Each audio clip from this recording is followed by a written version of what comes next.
Okay, so I was going to real quickly just share with you, just have you take a look with me at Module 7 here. So Module 7 is all about basically chapters 14 and a tiny bit of 15. And I know that you don't see 15 in here because it's tacked on to the end of, I think, this last video, part 4, Extensions to Mendel's Laws. We put in a tiny bit of 15.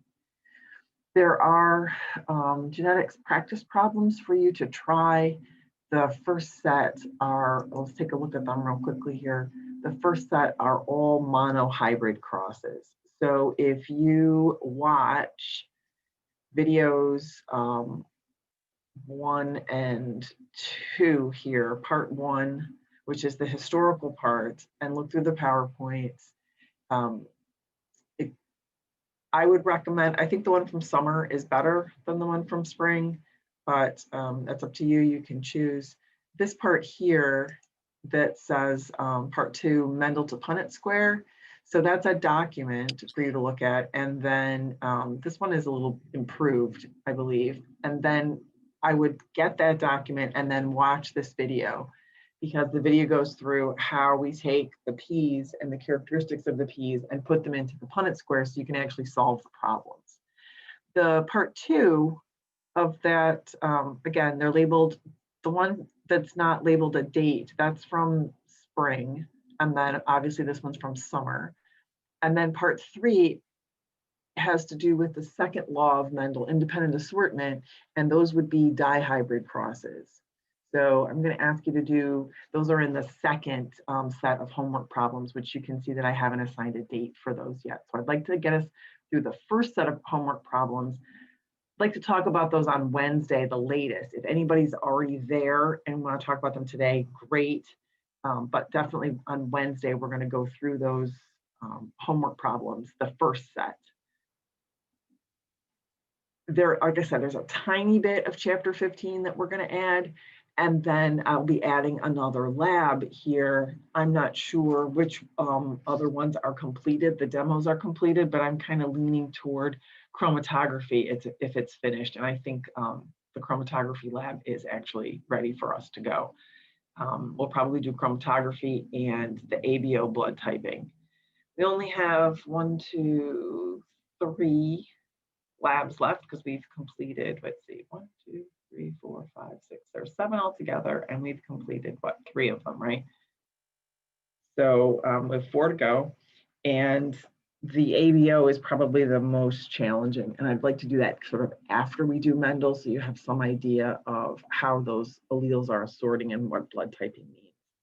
So we'll probably do chromatography this week, and then the ABO blood typing next week. All right, so somebody had a question, it looks like. Can I show you how to do the homework? Can you be a little bit more specific, Danny? Which part of the homework? So did you, I would say this to you first, did you watch the videos? Because it goes through them like step by step by step. And if, yeah, sure. I would also recommend to you guys, those of you that have asked me before, I would also recommend this website, bozemanscience.com. That website, there's a gentleman there, Mr. Anderson.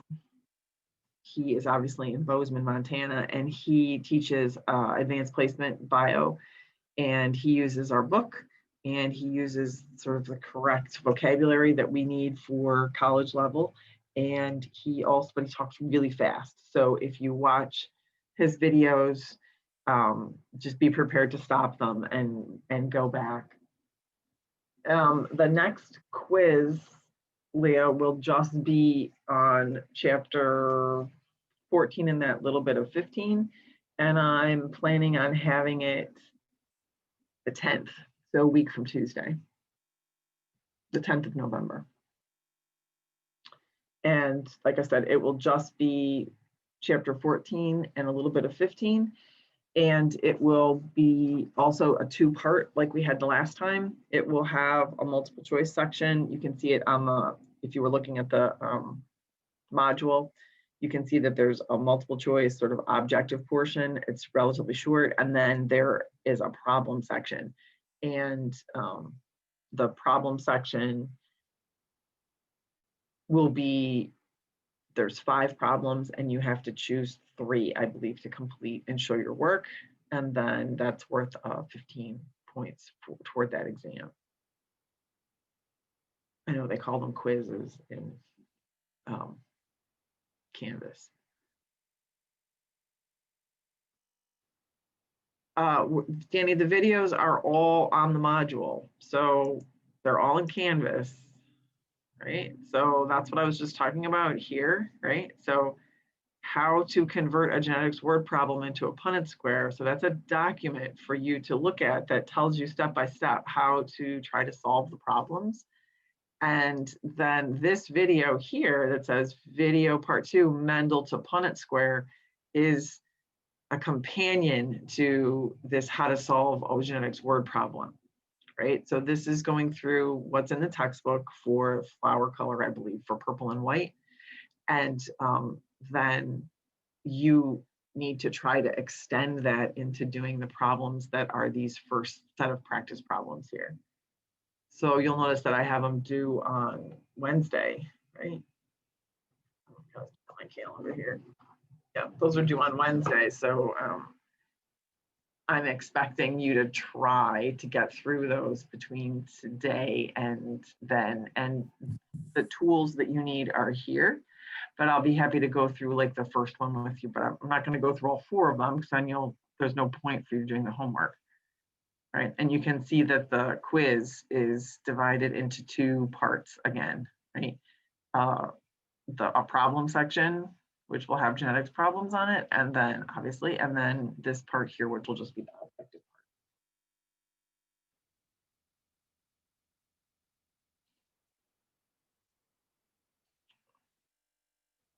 Okay. So, Danny, are you willing to just unmute, and did you try to start the problems? Did you give them any attempt, or you were just asking to ask? I was just asking to ask. Okay. I saw they had to be taxed and everything, and I was just wondering what should I do to solve them? Okay, so the first thing I would do is I would read chapter 14. You can skip section 14.2. You don't have to do all the laws of multiplication and the laws of addition, the probability laws with Mendel in this class. If you can solve the Punnett squares, that's great. But I would really like you to, not trying to not answer your question, I would really like you to try to watch the videos, read the book, and work through that handout. That's how to take a word problem to a Punnett square, because you're going to have to practice solving them, and you're going to have to practice them on your own, you know. So I kind of don't want to just give you all the answers today, because that's not the point. The point is that you learn how to solve the problems, because you're going to have to solve them on the test. So there's a few pointers I can give you right off the bat, but like I said, if you'll notice, there's a whole 2-page how to translate genetics word problems into Punnett squares. There's a 2 whole page step-by-step process. It's a PDF. You can just print it out and then have it next to you while you're trying to do the problems. Number 1, you have to learn the vocabulary, because if you don't know what the vocabulary means, you can't even start to answer the questions.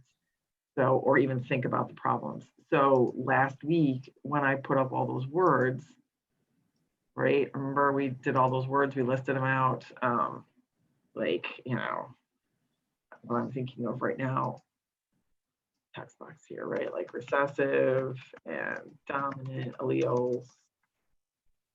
And alleles, that's probably one of the most important words you need to know, right? Chromosomes, genes, genome, genotype, phenotype.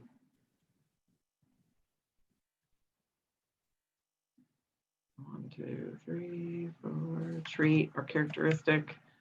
I guess that's same as a gene or an allele. So 1, 2, 3, 4, 5, 6, 7, 8. Oh, and I think I had F1 generation on there. I don't know if I put P generation on there. That's the parent generation, and then the F2 generation. That's as far as we'll ever complete in terms of these problems is the F2 generation.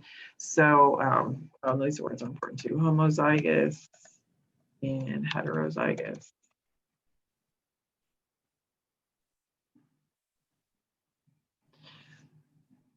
So those words, you have to have them defined and next to you while you are getting ready to do this, because if you don't know what those words mean, you can't solve any of the problems. So why don't you try to solve them between now and Wednesday? Try to watch a couple of the videos, try to solve the problems, at least the first one. And then on Wednesday, I'm going to be happy to go through any and or all of them with you guys. But it's really important that you try to do them on your own rather than me just telling you what the answers are. So I give those a try before Wednesday, and then Wednesday we can go over them step by step if you're still having trouble. But if you don't know where to begin, the first thing to do is read the chapter, skip section 14.2, make a list of those vocabulary words. They were in the video from last Wednesday, as well as I just typed them out again. Write out what those mean as best you understand them. Then watch the videos, print out the notes, and then try to do the problems. I think for the first step, there's only 4 problems, and they're all monohybrid crosses. They're just one trait or characteristic. So they're not overly complex, and they're not weird or strange in any way. They're just sort of straight up genetics problems. So give those a try. No, that's not really important. So the important feature of that, so Angelina asked, are we going to have to know the certain years, like when Mendel starts his experiments? No, but the important part about that is to know when Mendel was alive at all and doing these experiments, is because in the context of what's going on in science at that time. So it's the middle of the 1800s, which means we're just getting microscopes that have a 400x objective, a 40x objective, and are compound microscopes, so that you can actually see more detail than before. And they're clear, the resolution is better.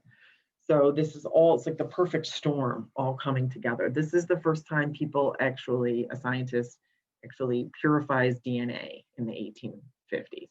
1840s, 1850s. This is the first time Schleiden and Schwann, the 2 scientists that helped develop the cell theory, all living things are made of cells, and cells are formed from other cells by mitosis.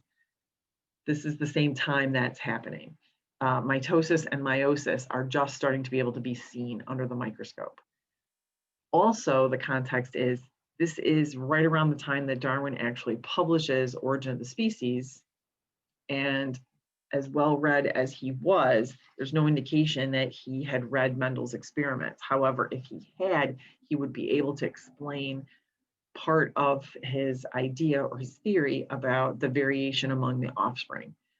So that's the reason that I include the dates specifically, is because there's a lot going on in biology. It's starting to shift from an armchair science or an observational science. Remember when the first chapter we talked about like observational versus deductive reasoning in deductive reasoning science. It's starting to shift from being observational to actually we're doing experiments in biology. And so Mendel's key because he is actually doing an experiment and then he's applying mathematics to that experiment, which is adding a whole new level to being able to say to the analysis portion and the reasoning portion, this follows from this based on the data that I collected. So that's the reason that I include those dates, because I want you to have some idea of what else is going on in science at that time, particularly in biology. So that was a long answer for a short question, but No, the particular dates are not important. It's the time period that's important. All right, and I think I have some Halloween problems. I know Halloween's over, but I think I have some Halloween problems that I can add to the genetics homework for you. And I will probably, if you guys are communicating to each other, I probably will put up a different group of problems for section 2. Well, definitely for the quiz for section 2 and section 3. Each of the sections will get 5 different genetics problems for the quiz. So if you are working together, which it's good if you could work together on the genetics problems with each other, especially for the homework, that's a great idea. But just be aware that for the quiz, you're going to get different options. Different sections will get different options. All right. Does anybody have any other? How did those kidney labs go? I haven't taken a look yet. Pretty good. Dialysis tubing work for you? Okay. Yes, no. Yeah, like I said, I'll probably put in another lab for this week that will be an easy one because we're trying to get these genetics problems completed. And I know that's that'll be a big assignment for you. So I'll probably do an easy lab, like the chromatography lab, and then, or maybe the forensics lab, it's kind of like a food nutrient lab. And then we're almost finished. We have, 4 more weeks of lab and about 7 more weeks of class. So, I have a question. yes, what's your question, Aylin?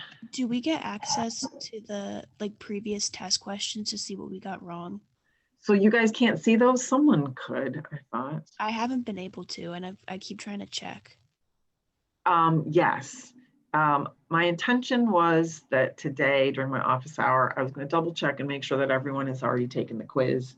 And then I was going to open it up for you guys. I'll post an announcement. I'll probably open it. I'll set it to open tomorrow to Wednesday, so that Wednesday during our Zoom, we can talk about it if there's questions that you still have. But you can't see the comments that I typed. I typed a lot of comments. You can't see those? I can't see any of it. I thought if you, what happens for you when you click on quizzes?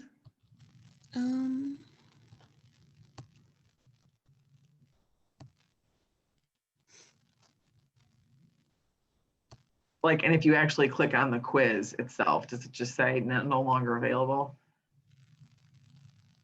It was quiz 4. It was quiz 4, yeah. It just says correct answers are hidden. So there's Okay. no All comment. right. Yeah, that's fine. Does it show you the comments or just says there is a comment? No, nothing like that. Okay. I think I might have typed them in the wrong box. So there's 2 boxes. I'll show you guys. There's 2 places I can type right on the question, or I can type over to the right where it says additional comments. I think I should have typed over there on the right. I'll open those up. I can make them available now. I should just check real fast if everyone's. I'm going to check real fast if everyone has taken the quiz.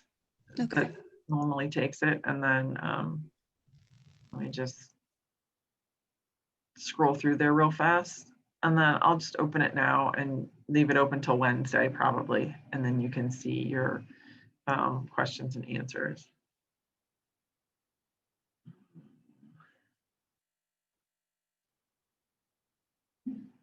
Quiz 2. They don't, for whatever reason, Canvas doesn't put them together, like they're based on dates of when I open them, and I've tried so many times to straighten that out. Quiz 4, here it is. All right, let me go back.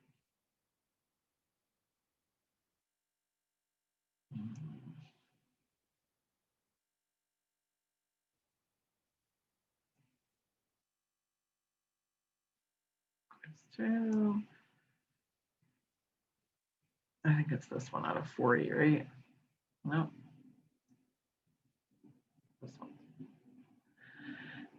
Okay, let's see. 1, 2, 30. He's the wrong person. 3. 4.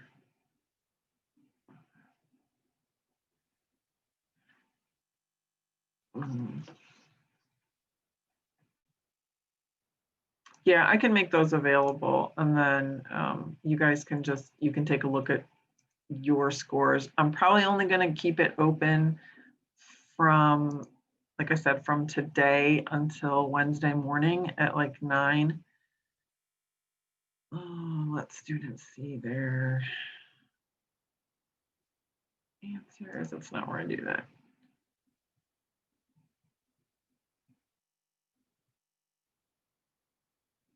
Yes, I will do that, and then it might take a little while to.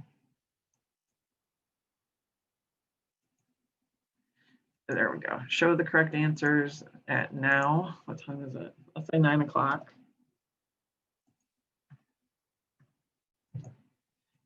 And then I'm gonna hide them Wednesday at like 9 o'clock in the morning. So you guys can look at them from there. That should work. Save.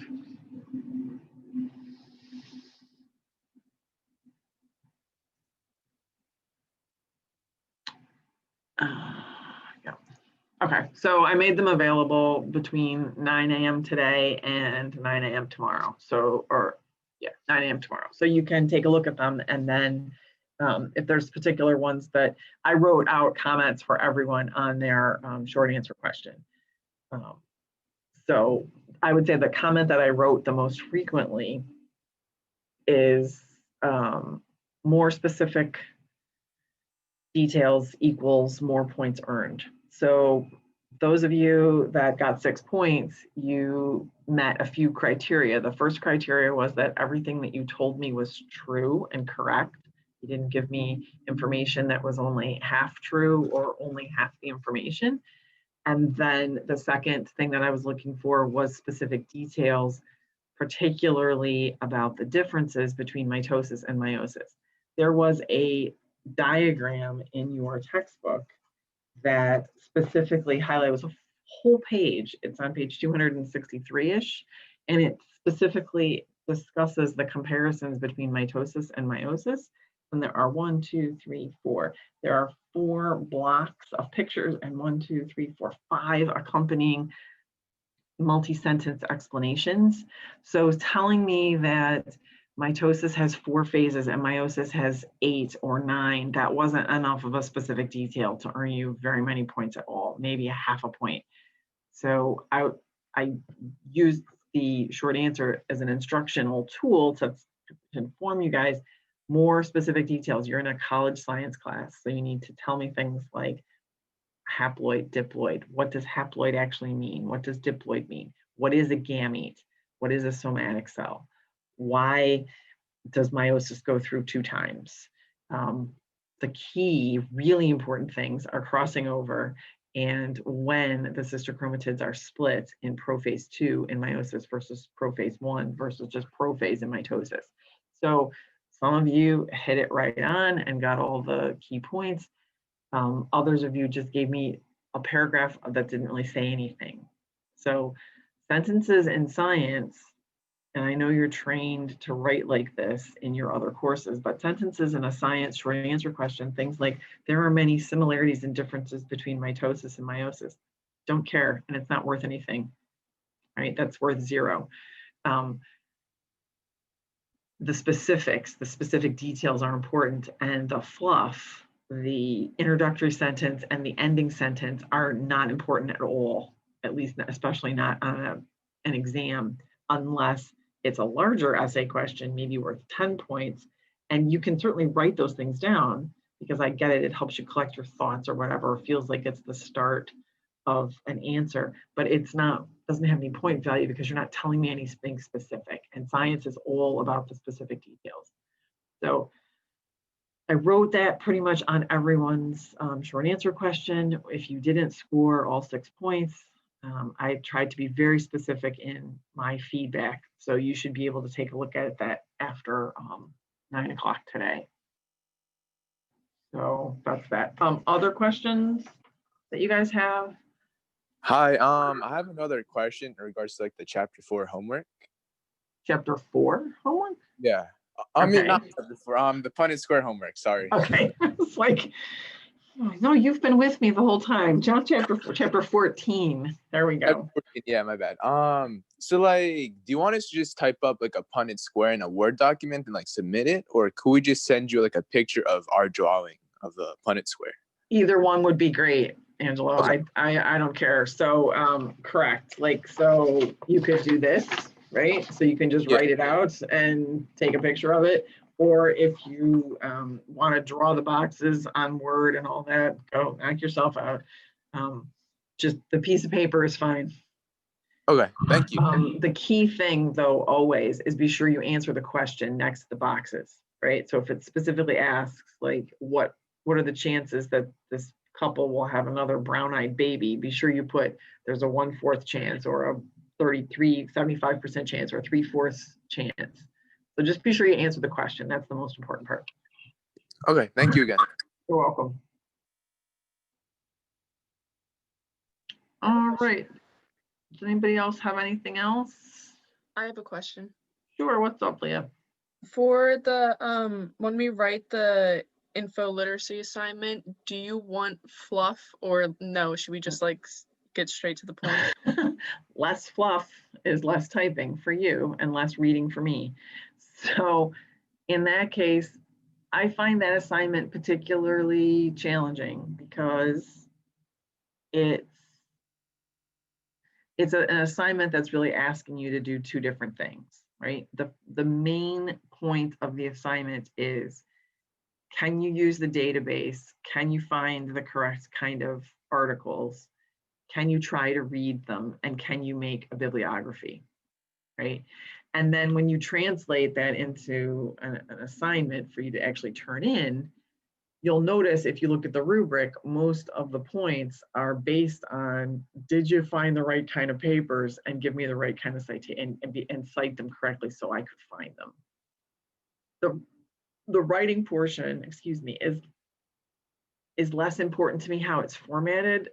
Many students do it as almost like two separate summaries because that's mentally easier. They just say, okay, I'm gonna talk about the review paper, you know, this article first, and they mention they do the review, and then they on the second and make that almost like a separate 2 pages, whatever, and then the second portion they say, I'd like to discuss a particular research experiment that was conducted by these scientists on, I forget, you're doing some kind of frogs, right? Some invasive species frogs. So however you want to set that part up is fine, but don't spend a lot of time. It's not a research paper, so don't spend a lot of time giving me all this background information. If you look at the rubric, that's where you're going to get your points, right? I want you to explain one experiment as best you can. I want you to use correct grammar. And I want you to find the right kind of articles, include the first pages. Those are worth 5 points each. Do the citation. The librarian went through, you guys went through that with you, how to format the citations. The logistics of, can you find, if I sent you to the art library today and said, find me an article about a measles vaccine trial from the 2000s, I want to be able to know that after this assignment, you would feel comfortable. You could like, okay, I can find a research article about that or a review paper about that. Whatever somebody asks you to do. Okay, so in my summary, should I restate, like, should I mention the review article and the scientists? Sure. Okay.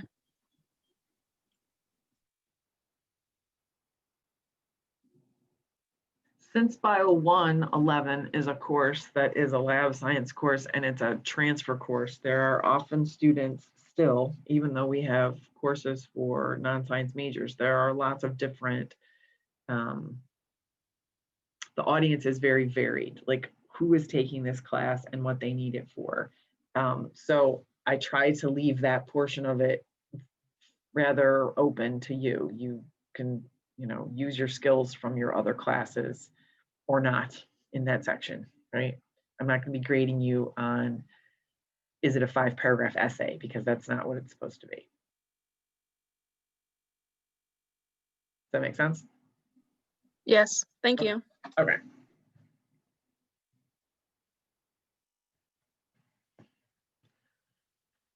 All right, anything else? Yes, no, maybe.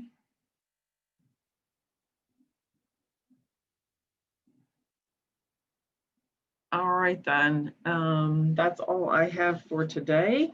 Wednesday, we'll definitely go over the problems, the first set.